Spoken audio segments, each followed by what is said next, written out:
Good morning बच्चों। आज हम लोग प्रश्नावली 8.1 का एग्जाम्पल 3 हम लोग देखेंगे। पिछले वीडियो में हम लोगों ने एग्जाम्पल उदाहरण 1 को देखा था और उदाहरण 2 को हम सबसे बाद में देखेंगे। चलिए आज हम अध्ययन करते हैं एग्जाम्पल 3। तो त्रिकोणमिति का परिचय का जो कक्षा 10 का प्रश्नावली 8.1 है उसका हम एग्जाम्पल 3 उदाहरण 3 क्या है ध्यान दीजिए बच्चों कि त्रिभुज ACB लीजिए जिसका कोण C समकोण है। अर्थात एक त्रिभुज हमें ACB लेना है और जिसमें बता दिया है कि जिसमें कोण C क्या हो, समकोण हो। कोण C समकोण का मतलब कि कोण C 90 डिग्री का हो। तो चलिए एक हम ऐसा त्रिभुज बना लेते हैं,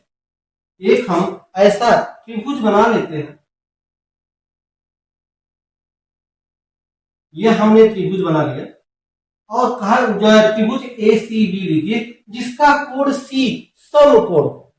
तो यह देखिए यह आपका समकोण अर्थात यह 90 डिग्री का है। तो यहां पर हमें C लेना है। बचा आपका A और B, तो कहीं भी ले सकते हैं A और B को। ठीक बच्चों, तो हमने A लिख दिया यहां और B लिख दिया यहां। आप कहीं भी ले सकते हैं। बस ध्यान ये रखना है कि इस जो है चित्र में, इस त्रिभुज के चित्र में जो कोण 90 डिग्री का हो वहां पर C रखना है, क्योंकि यहां दिया है कि जिसका कोण C समकोण है अर्थात यह C 90 डिग्री का होना चाहिए। आगे क्या कह रहा है कि जिसमें AB बराबर 29 इकाई, AB बराबर क्या कर रहा है बच्चों, 29 इकाई। तो AB कहां है, देखिए यह आपका AB है और यह क्या कर रहा है, यह 29 इकाई कर रहा है। यह हो गया 29 इकाई। आगे BC बराबर 21 इकाई। तो BC कहां है, BC यह है, यह कर रहा है 21 इकाई। और कोण ABC बराबर थीटा है। तो कराए ABC में ध्यान रखिए किस तरह से देखा जाता है। ध्यान दीजिए, बच्चे जो है इसको क्लियर नहीं कर पाते, यहां पर ध्यान दीजिए कि कोण ABC, यह जो बीच वाला लिखा होता है वही कोण कह रहा है। तो कोण ABC का मतलब यह कोण B कह रहा है, जो बीच में लिखा जाएगा वही कोण होगा बच्चों। तो जो बीच में यह B वाला आ रहा है तो यह कह रहा है कि यह कोण थीटा हो। क्या हो, थीटा। तो B दे दिया थीटा। ध्यान रखिएगा बच्चों, अक्सर बच्चे कंफ्यूज करते हैं कि कोण ABC, तो कोण ABC में जो बीच वाला होगा वही कोण कह रहा है। तो बीच में B लिखा है तो यह कोण B हो गया, यह थीटा है। तो निम्नलिखित के मान ज्ञात कीजिए। हमें मान ज्ञात करना है। यहाँ दो मान दे दिया है, एक cos square theta plus sine square theta का मान ज्ञात करना। तो cos और sin का मान निकालना है। तो वही फार्मूला जो हम आपको बताए हैं, लाल बट्टे कक्का। लाल बट्टे कक्का में ध्यान रखिए क्या कर रहा है, cos और sin। यह sin है, यह cos है। तो sin में क्या है, लंब बट्टे कर्ण। देखिए यहां तो कर्ण का मान पता है लेकिन लंब का मान पता नहीं है। तो पहले हमें इस त्रिभुज में लंब का मान निकालना होगा। जैसा कि पिछले उदाहरण में हमने जो है पाइथागोरस प्रमेय से इन भुजाओं का मान निकाला था, ठीक उसी तरह से इसमें भी निकालना है। तो पहले देख लें इन भुजा में कौन कौन सी भुजा है। तो यह ध्यान रखिए कोण C 90 डिग्री का है, इसके सामने वाली भुजा क्या होगा, कर्ण होगा। ठीक है, यहां कोण दे दिया है थीटा, थीटा हमें निकालना है। तो थीटा अर्थात यह कोण B कह रहा है, इसके सापेक्ष अर्थात इस B की चर्चा हो रही है। तो जिस कोण की चर्चा हो या जिस कोण के सापेक्ष पूछे, ठीक है, उसके सामने वाली भुजा लंब होती। देखिए इस कोण के सामने भुजा यह है, AC है, तो AC हो जाएगा आपका लंब। जब AC लंब हो गया तो एक भुजा जो बचा वह आपका आधार हो जाएगा। तो यह हो गया आपका आधार। तो यह जो त्रिभुज है, इस त्रिभुज में जो भुजाएं क्या है हमको पता हो गया कि यह लंब है, यह कर्ण है और यह आधार है। ठीक है, चलिए अब हम पाइथागोरस प्रमेय का प्रयोग करते हैं। तो यहाँ पर लिखेंगे कि त्रिभुज ABC में पाइथागोरस प्रमेय से पाइथागोरस प्रमेय से तो पाइथागोरस प्रमेय से तो पाइथागोरस प्रमेय क्या है बच्चों, अब आपको पता हो गया है कि यह कर्ण का स्क्वायर बराबर लंब का स्क्वायर और यह आपका आधार का स्क्वायर होता है। तो चलिए लिख लें, यह आपका लंब का स्क्वायर धन आधार का स्क्वायर बराबर कर्ण का स्क्वायर, यही होता है पाइथागोरस प्रमेय। हम पिछले उदाहरण में भी देखें। ठीक है, तो यहां देखिए लंब का स्क्वायर, हमें इस लंब का मान ही ज्ञात करना है, लंब हमें नहीं पता। तो लंब की जगह क्या लिखा हुआ है, AC। तो लंब की जगह हम AC लिख दें तो यह हो जाएगा आपका AC का स्क्वायर। ठीक बच्चों, धन देखिए आधार का स्क्वायर, आधार क्या है, आधार आपका 21 है, तो यह आपका 21 का स्क्वायर बराबर कर्ण का स्क्वायर, कर्ण कितना दिया है, 29 इकाई दिया है, तो यह हो गया 29 का स्क्वायर। ठीक बच्चों, अब ध्यान रखिए, अब आगे हम यहां करते हैं। ठीक है बच्चों, तो देखिए यह AC स्क्वायर, इसी का मान तो हमें ज्ञात करना है, AC स्क्वायर प्लस 21 का स्क्वायर। ध्यान रखिएगा बच्चों, 21 का स्क्वायर, स्क्वायर का मतलब होता है उसी संख्या का उसी में गुणा, अर्थात 21 का 21 में गुणा। तो 21 का 21 में आप गुणा करेंगे बच्चों तो यह आएगा 441। ठीक है, 21 का स्क्वायर 441 बराबर, अब यहाँ देखिए 29 का स्क्वायर है, अर्थात 29 का पुनः 29 में गुणा करेंगे, यहाँ स्क्वायर है, गुणा करेंगे तो 29 का स्क्वायर होगा 841।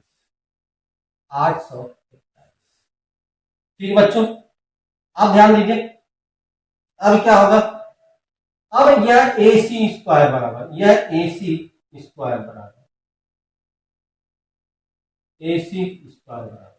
ये देखिए यह 841 है, 841 है।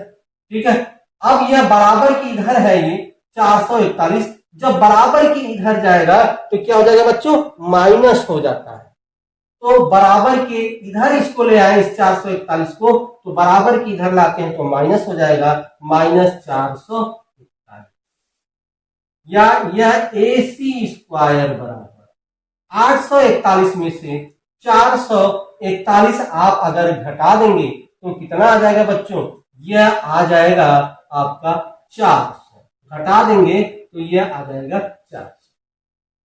यह AC स्क्वायर है, हमें क्या चाहिए, हमें AC चाहिए, तो इस स्क्वायर को हटाना है। जब इस स्क्वायर को हटाएंगे तो इसके ऊपर क्या लग जाएगा, इसके ऊपर कर्डी लग जाएगा, अर्थात इसके ऊपर टोपी लग जाएगा।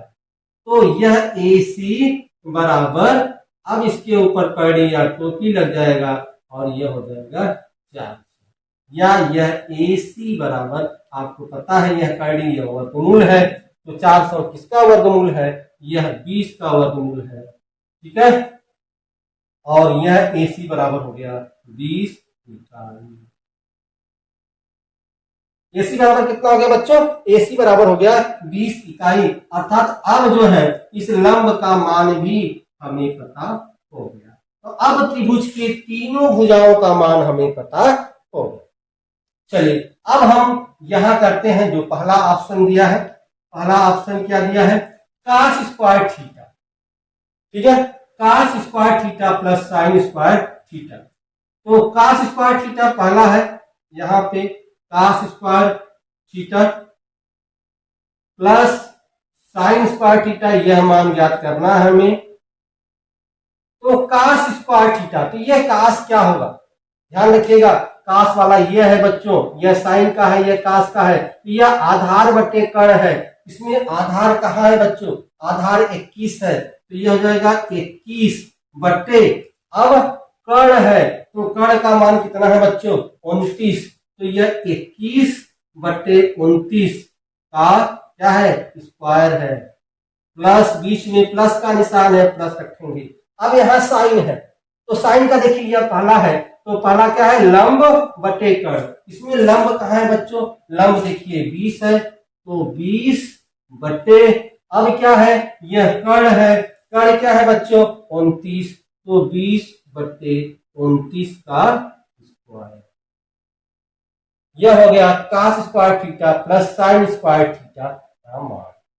अब 21 का स्क्वायर कितना होता है, हमने अभी इसमें किया था कि 21 का स्क्वायर कितना होता है 441, तो यह हो गया 441 बटे 29 का स्क्वायर भी हमने निकाला था, 29 का स्क्वायर, यहाँ 29 का स्क्वायर कितना हमने लिखा था 841, तो यहाँ लिख दे 841, यह 29 का स्क्वायर, बीच में प्लस का निशान है, प्लस कर दे।